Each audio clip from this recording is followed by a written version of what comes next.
Hello नमस्कार दोस्तों, मैं अमित कौशिक आपका अपने YouTube चैनल पर हार्दिक स्वागत है। कैसे हैं आप लोग? उम्मीद करता हूँ अच्छे ही होंगे। चलिए शुरू करते हैं हम आज की अपनी क्लास। जैसा कि हमने आपको पिछली क्लास में जो ब्राह्मण ग्रंथ चल रहे थे उन्हीं में से आगे चलते हैं। आपको पढ़ा दिया गया था जो ब्राह्मण ग्रंथ थे, वेद, उपवेद और उनके वेदांग तक पढ़ा दिए थे हमने। उसी के आगे आज हम चलते हैं पुराण। देखिए आगे शुरू करते हैं पुराण। ये जो पुराणों की संख्या थी वो 18 बताई गई है, जिनमें से 2 ही 3 पुराण ज्यादा पूछता है पेपर में, जैसे मत्स्य पुराण हो गया, विष्णु पुराण हो गया, वायु पुराण हो गया। इनकी ये ज्यादा पूछे जाते हैं। तो पुराणों की संख्या कुल है 18। इन 18 में से आपको पूरे नहीं याद करना है, बस 3 या 2-3 आपको हमेशा याद करने, क्योंकि इनसे क्वेश्चन बहुत बनाता है वो। पुराण सबसे अगर पूछता है सबसे पुराना पुराण या सबसे प्राचीन पुराण, तो पुराना कह सकते हैं, प्राचीन कह सकते हैं। तो सबसे पुराना है इसका मत्स्य पुराण। मत्स्य पुराण जो मत्स्य पुराण है, इसी मत्स्य पुराण में ही जो विष्णु है, विष्णु भगवान के 10 अवतार हुए, यानी 10 अवतारों का वर्णन, यानी विष्णु के 10 अवतारों का अगर वर्णन मिलता है तो वो मत्स्य पुराण में ही मिलता है। मत्स्य पुराण में ही जो 7 वाहन वंश थे जिन्होंने शीशे के सिक्के चलाए थे, इसी 7 वाहन वंश है, इसका भी जिक्र हुआ है मत्स्य पुराण में, यानी 7 वाहन वंश। 7 वाहन वंश की भी जानकारी मत्स्य पुराण से मिलती है। नेक्स्ट आते हैं हम लोग विष्णु पुराण। विष्णु पुराण, विष्णु पुराण से जो मौर्य काल था, यानी मौर्य जो राजा हुए, मौर्य वंश, इससे मिलता है मौर्य वंश। यानी मौर्य वंश की अगर जानकारी मिलती है तो मिलती है विष्णु पुराण से। फिर आता है वायु पुराण। वायु पुराण, वायु पुराण से जो गुप्त राजा हुए, जितने भी गुप्त राजा हुए, यानी गुप्त वंश की जानकारी। गुप्त वंश, गुप्त वंश में बहुत सारे राजा हुए, चंद्रगुप्त, समुद्रगुप्त, इस तरह से बहुत सारे राजा हुए। तो गुप्त वंश की अगर जानकारी मिलती है तो वो मिलती है हमें गुप्त वंश से। इसी गुप्त वायु पुराण में यही बताया गया था जो समुद्रगुप्त था, समुद्रगुप्त का जो घोड़ा था वो 3 समुद्रों का पानी पीता था। ये 3 समुद्र का पानी पीता था। 3 समुद्र का पानी डेली थोड़ी पी सकता है। 3 समुद्र में अगर भारत को देखेंगे तो ये आ जाता है अरब सागर, इधर हिंद महासागर, इधर बंगाल की खाड़ी। तो उसका जो इलाका था ये पूरा नीचे का इलाका था, इस वजह से वो तीनों यहाँ तक पानी पीने की क्षमता रखता है। सबसे ज्यादा विस्तार था समुद्रगुप्त का, इस वजह से कहा गया कि समुद्रगुप्त का जो घोड़ा था वो 3 समुद्रों का पानी पीता था। पुराण याद रहेंगे, पुराण है 18। अगर बात करें पुराने की तो मत्स्य पुराण, इसी में 7 वाहन की चर्चा मिलेगी। 7 वाहन की चर्चा के साथ साथ इसी में मिलेगा विष्णु के 10 अवतार की चर्चा मिलेगी। फिर आएगा विष्णु पुराण। विष्णु पुराण में मिलेगा आपको मौर्य काल की जानकारी। फिर आएगा वायु पुराण। वायु पुराण में मिलेगा गुप्त काल की जानकारी, यानी समुद्रगुप्त के जो घोड़ा था वो 3 समुद्रों का पानी पीता था, इसी से जानकारी मिलेगी। चलिए आगे देखते हैं। पुराण के बाद आता है, अगर हम बात करें उपनिषद की, पुराण के बाद आता है उपनिषद। अगर हम बात करें उपनिषद, उपनिषद का मतलब होता है, या हम कह सकते हैं अर्थ होता है कि जो शिष्य गुरु के समीप रहकर ज्ञान प्राप्त करे उसे उपनिषद बोला जाता है। यानी गुरु के समीप रहकर ज्ञान प्राप्त करना उपनिषद। कुल उपनिषदों की अगर संख्या देखें तो 108 बताई गई है, जिनमें से उपनिषद कुल तो 108 है, लेकिन अगर मान्यता प्राप्त पूछे तो कुल 13 को ही मान्यता प्राप्त है। यानी कुल उपनिषद है 108, और जबकि मान्यता प्राप्त है केवल 13 को ही। जैसे अगर हम सबसे पहले उपनिषद की बात करें तो आता है बृहदरायण उपनिषद। बृहदरायण उपनिषद, ये सबसे बड़ा भी है और सबसे पुराना भी है। सबसे बड़ा है, सबसे पुराना है। अगर हम बात करें अब ये सबसे पहले लिखा गया तो कोई ना कोई लास्ट में भी लिखा गया होगा। तो लास्ट का जो आखिरी का था, या सबसे आखिरी का था, आलोपनिषद, आलो उपनिषद, आलो उपनिषद, आलोपनिषद। यानी आलोपनिषद जो था वो सबसे आखिरी का था, बृहद उपनिषद जो था सबसे बड़ा था, इसी में आता है। फिर एक और आता है कठोपनिषद। वैसे आपको 118 नहीं पढ़ना, लेकिन 4-5 तो पढ़ना ही पड़ेगा। कठोपनिषद, कठोपनिषद। कठोपनिषद में ही सबसे पहले जो शब्द मिलता है ओम, ओम, ओम शब्द की चर्चा अगर कहीं मिलती है तो कठोपनिषद में ही मिलती है। अगर हम बात करें, एक कहानी प्रचलित है नचिकेता, नचिकेता और यम, यानी यमराज और नचिकेता की अगर कहानी कहीं मिलती है तो वो कठोपनिषद में मिलती है। यमराज, यमराज और नचिकेता की कहानी कठोपनिषद में ही मिलती है, याद रहेगा। फिर पूछता है जलोपनिषद, एक उपनिषद है जलोपनिषद, जलोपनिषद, जलोपनिषद। जो भगवान हमारे हैं ब्रह्मा विष्णु महेश, यानी ब्रह्मा विष्णु, ब्रह्मा विष्णु महेश, अगर तीन जो भगवान माने जाते हैं ब्रह्मा विष्णु महेश, इनकी चर्चा अगर सबसे पहली बार कहीं मिली है तीनों भगवान की, तो मिली है जलोपनिषद में। जलोपनिषद में ब्रह्मा विष्णु महेश की चर्चा मिलती है। एक लास्ट का उपनिषद और याद रखेंगे जो सबसे ज्यादा पेपर में पूछा जाता है, उसका नाम है मुंडकोपनिषद, मुंडकोपनिषद, मुंडकोपनिषद। मुंडकोपनिषद में सबसे ज्यादा यही पूछता है कि जो हमारा सत्यमेव जयते शब्द है ये कहां से लिया गया है, तो वो लिया गया है मुंडकोपनिषद से। सत्यमेव जयते, सत्यमेव जयते शब्द है वो लिया गया है मुंडको उपनिषद से। तो उपनिषदों की संख्या 108, मान्यता प्राप्त 13, बृहदरायण सबसे बड़ा, आलोपनिषद सबसे छोटा। आलोपनिषद के बाद देखेंगे अगर हम तो कठोपनिषद, कठोपनिषद में नचिकेता और ओम की कहानी मिलेगी, और जलोपनिषद में देखेंगे तो ब्रह्मा विष्णु महेश की कहानी मिलेगी, और मुंडकोपनिषद में देखेंगे तो सत्यमेव जयते जो शब्द है वो मुंडकोपनिषद से ही लिया गया है।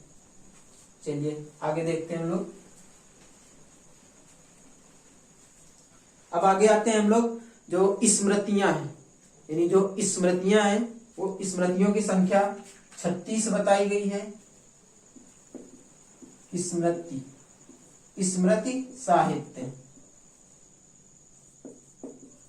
जो स्मृति साहित्य है इनकी कुल संख्या 36 बताई गई है।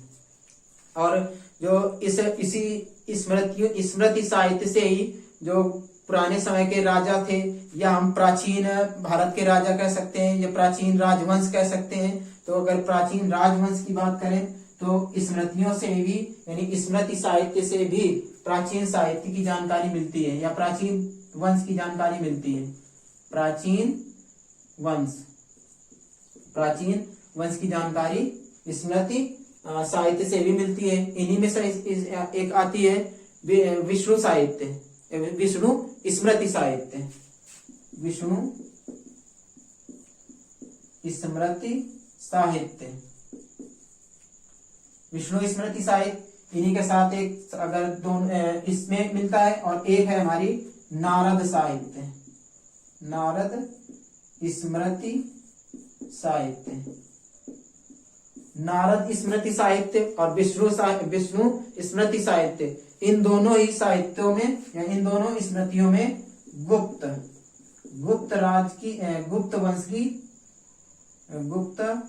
वंश का उल्लेख मिलता है। यानी विष्णु स्मृति साहित्य और नारद स्मृति साहित्य में भी गुप्त वंश की रचना या गुप्त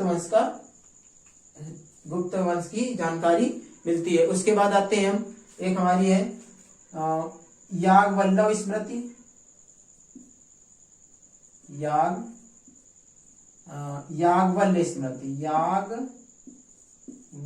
स्मृति, स्मृति साहित्य, याज्ञवल्क्य स्मृति साहित्य।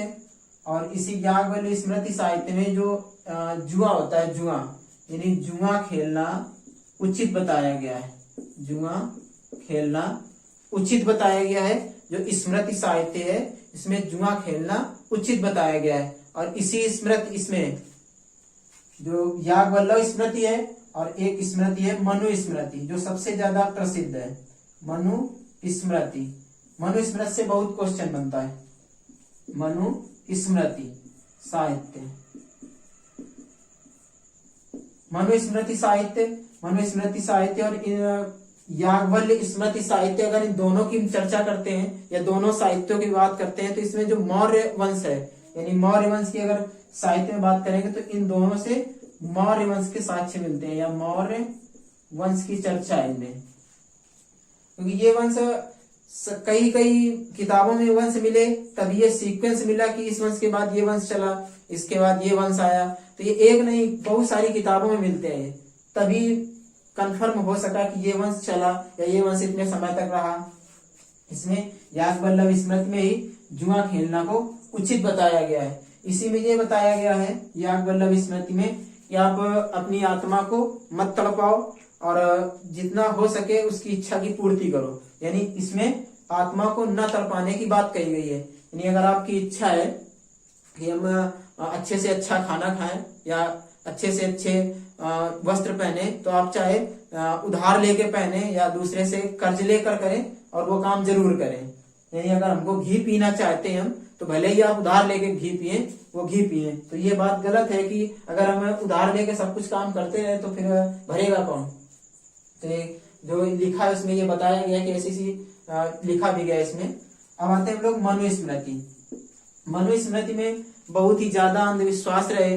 जैसे इन्हीं में बताया गया कि जो ऊंच नीच यानी ऊंची जाति जो थी उसको श्रेष्ठ बता दिया गया, स्त्री जो थी उसको, स्त्री को और दलित को नीच जाति बताया गया। यानी इसमें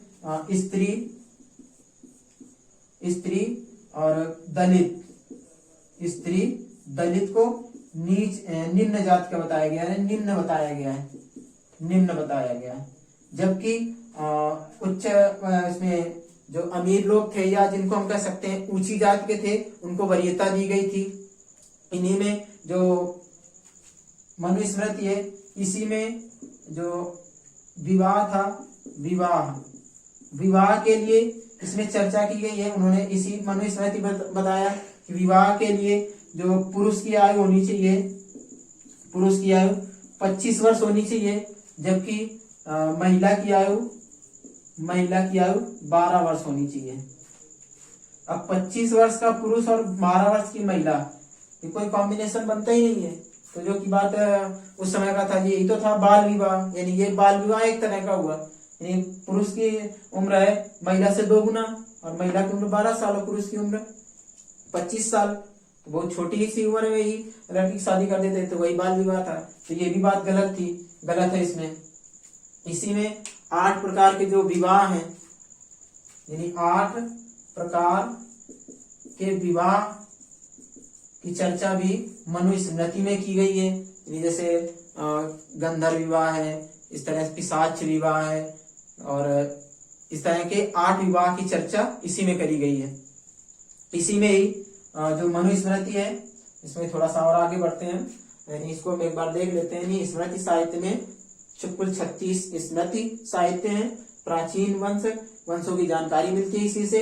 अगर विष्णु स्मृति साहित्य में देखें और नारद स्मृति साहित्य में देखें, दोनों से ही गुप्त वंश की जानकारी मिलती है। याज्ञवल्क्य स्मृति और मनु स्मृति, इन दोनों से ही मौर्य वंश की जानकारी मिलती है।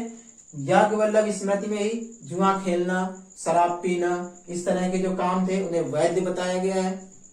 इसी में ही स्त्री और जो इच्छा थी उसकी पूर्ति के लिए कुछ भी करने के लिए मान्य बताया गया है। जबकि मनु स्मृति में जो था, विवाह की आयु जो बताई गई 25 साल और 12 साल बताई गई। 8 प्रकार के विवाह हैं। स्त्री और दलित को निम्न जाति बताया गया और जो उच्च जाति का था उसको वरीयता दी गई थी।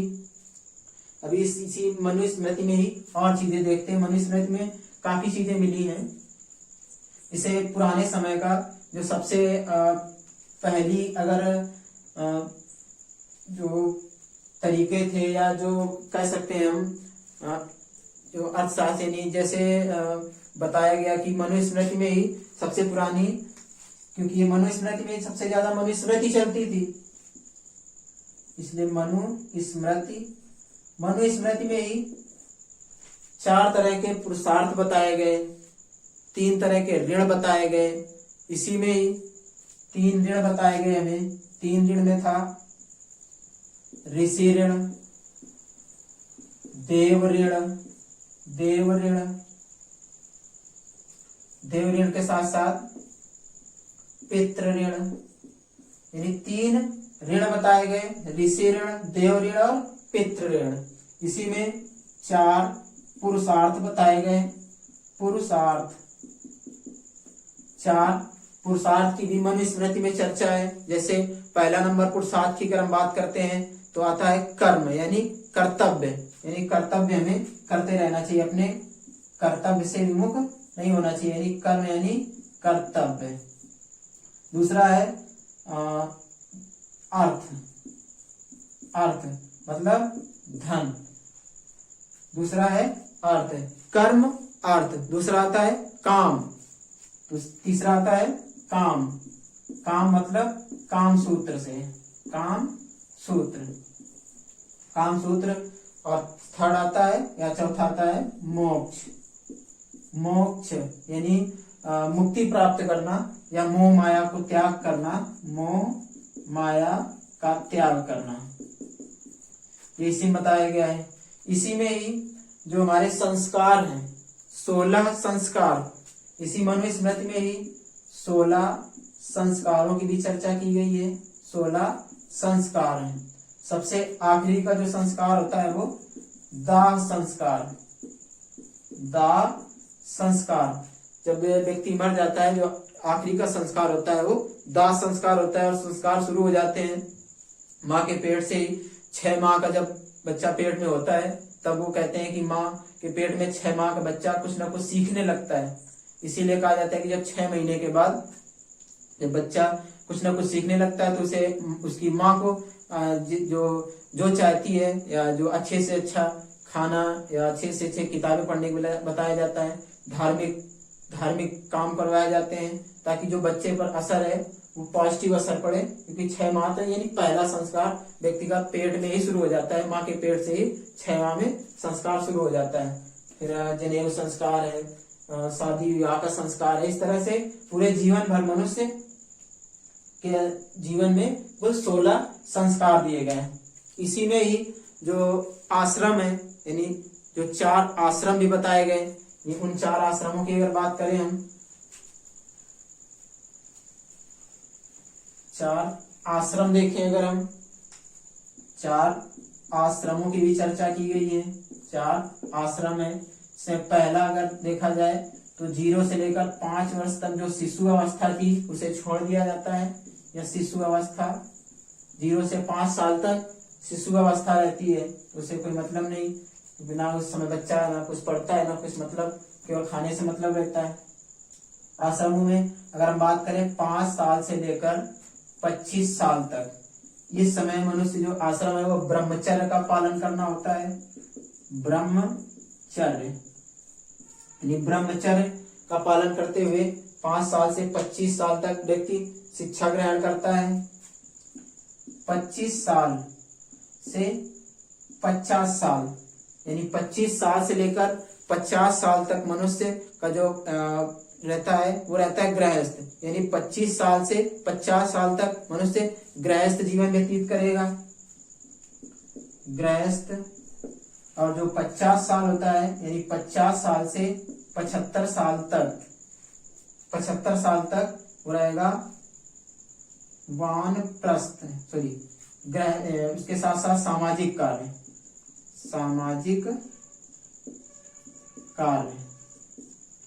50 से तक सामाजिक कार्य करेगा, यानी वानप्रस्थ जिसको बोला जाएगा, यानी वानप्रस्थ यानी काम तो घर में रहकर ही उसको सामाजिक कार्य भी देखना पड़ेगा और इसी में रहेगा, इसी को बोला जाता है वानप्रस्थ। अगर पूछे 75 से लेकर 100 साल, क्योंकि उस समय व्यक्ति की आयु जो मानी जाती थी वो 100 साल मानी जाती थी, इसलिए 25-25 साल में डिवाइडेशन होता था। और ये था हमारा लास्ट का। इस समय व्यक्ति सन्यासी का जीवन व्यतीत करने के लिए जंगल में चला जाता था। यानी अब व्यक्ति का किसी भी चीज से मतलब नहीं होता था, यानी सन्यासी जीवन था ये एक तरह का। यानी व्यक्ति अब जंगल में जाके पूजा अर्चना या भगवान की भक्ति करता था, होता था सन्यासी जीवन।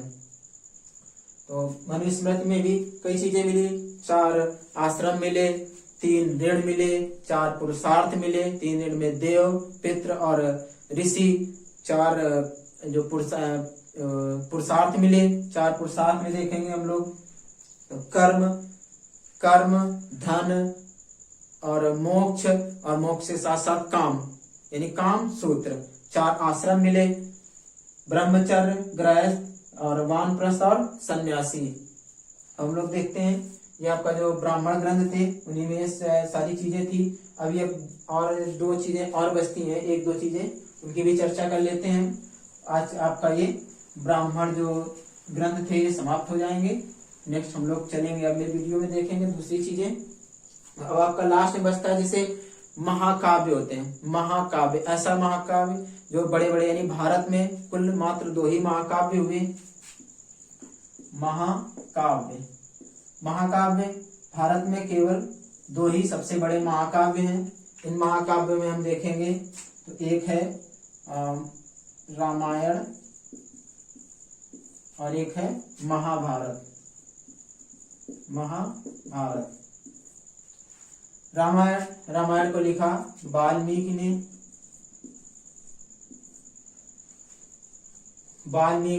रामायण की रचना करी। जब इसमें रचना करी गई थी उस समय लगभग रामायण में 12,000 श्लोक रखे गए थे। जब लिखी गई थी उस समय इसमें लगभग 12,000 श्लोक थे, जो कि वर्तमान में अगर देखा जाए जब लिखे गए तो वर्तमान में इसके जस्ट 2 गुना हो चुके हैं। यानी आज के समय में देखा जाए तो इस 12 का 2 गुना, यानी अब इस समय वर्तमान में 24,000 श्लोक हैं। 24,000 श्लोक हैं। रामायण का जो पाठ होता है, या जिसको हम अपनी भाषा में पाठ बोलते हैं, वो इसको बोला जाता है कांड, यानी कांड। कुल इसमें 7 कांड हैं। इन 7 कांड में अगर हम बात करें सबसे बड़े की, सबसे बड़े में आता है युद्ध कांड सबसे बड़ा कांड माना जाता है। और सबसे अगर बात करें छोटा कांड तो ये युद्ध कांड सबसे बड़ा है। अगर हम छोटे की बात करें, यानी छोटा कांड जो होगा वो होगा किष्किंधा कांड,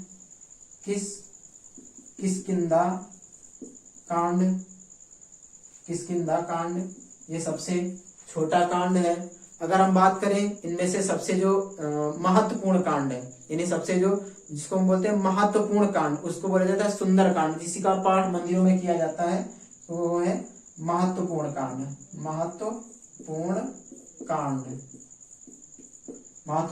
है सुंदर कांड।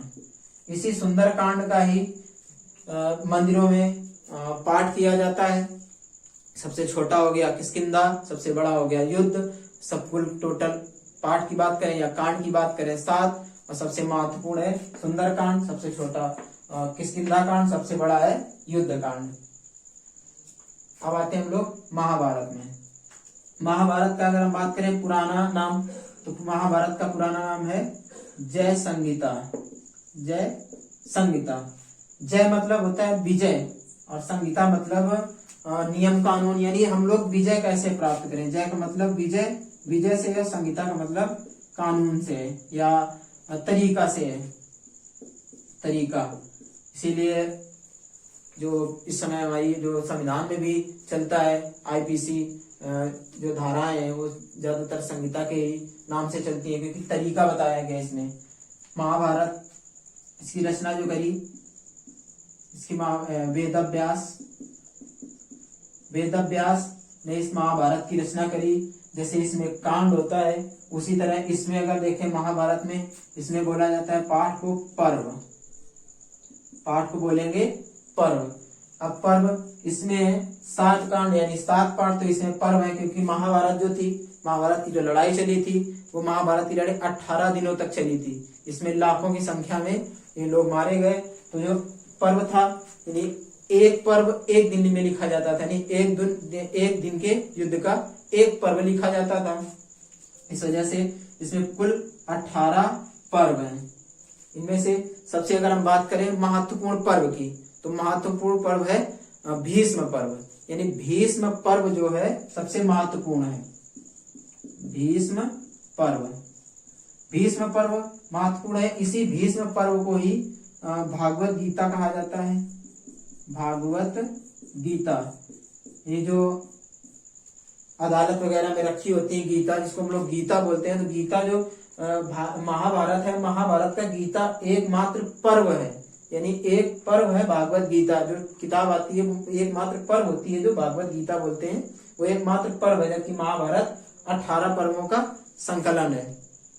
अगर हम बात करें इसमें, यानी अगर टोटल हम बात करें इसमें कितने सूत्र रहे या कितने मंत्र रहे, तो इसमें जब लिखी गई थी ये, उस समय इसमें 88,000 मंत्र रखे गए थे। कितने रखे गए थे? 88,000 मंत्र थे।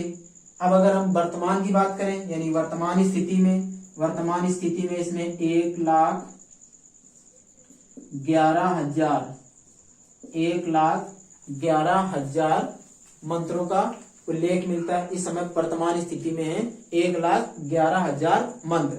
और जब लिखी गई, जब ये बने थे उस समय थी शुरुआत में, इसमें जब जय संहिता नाम था तब थे 88,000 मंत्र थे। तो आज से आपका ये जो साहित्य का कंप्लीट होती है वीडियो, साहित्य का जो पढ़ाया हमने आपका वीडियो, ये कंप्लीट होता है। अब हम लोग नेक्स्ट वीडियो में शुरू कर देंगे वैदिक सभ्यता, यानी नेक्स्ट वीडियो में हम लोग शुरू करेंगे वैदिक सभ्यता। वैदिक सभ्यता से नेक्स्ट वीडियो में शुरू करेंगे। आज का अपनी क्लास यहीं समाप्त होती है। अगर वीडियो पसंद आए तो लाइक करें, शेयर करें एंड सब्सक्राइब करें। जय हिंद।